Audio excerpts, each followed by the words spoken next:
La mobilité des marchandises en période de crise comme on l'a vécu est évidemment en lien avec l'activité économique. Lors des deux phases, on a observé des diminutions des volumes de trafic tant au niveau de la route que de la voie d'eau, mais évidemment avec des typologies différentes. Lors de la première phase, une diminution très aiguë des volumes de trafic essentiellement au niveau routier et autoroutier, de moins 50 à moins 60% sur certaines semaines au niveau routier. Par contre, au niveau de la voie d'eau, et ça c'est un phénomène classique, la décroissance et les remontées sont beaucoup plus lentes. Et donc là, on avait une diminution de 10 à 20% sur certaines semaines. Évidemment, dans la deuxième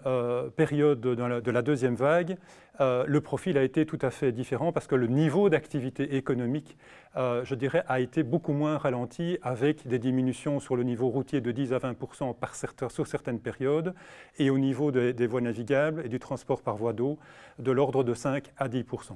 À l'heure où nous parlons, on est redevenu en matière de mobilité routière quasiment à la normale. Il y a des fluctuations toutes les semaines de l'ordre de quelques pourcents, mais par rapport à la même période de référence il y a pile un an, on est revenu de l'ordre de 100% par rapport à ce qui se passait en début d'année 2020, soit avant la première vague Covid. Au niveau de la voie d'eau, la croissance, comme je le disais,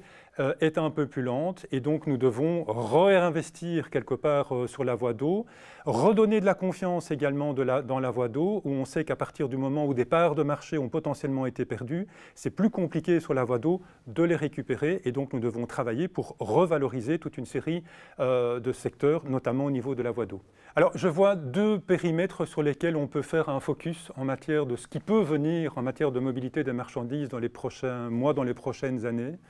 Le premier élément, c'est de prendre conscience que les villes et communes ont capitalisé quelque part sur cette période Covid pour rééquilibrer l'espace public au profit de la mobilité active et de la mobilité collective. On a vu fleurir des zones 30, on a vu fleurir des zones de rencontre, et donc en matière de mobilité des marchandises urbaines, il y a donc là aussi des choses à imaginer, à inventer dans le futur.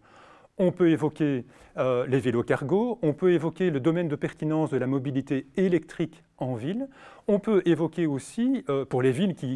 sur lesquelles ça le permet, la mobilité en lien avec les cours d'eau, où là aussi nous développons un certain nombre d'expériences pilotes pour permettre non pas des très grands gabarits, mais plutôt de travailler sur des plus petites unités, potentiellement des unités qui sont autonomes ou semi-autonomes, avec d'autres types de propulsion pour faire en sorte d'amener au cœur des villes des produits, des marchandises qui permettent alors d'alimenter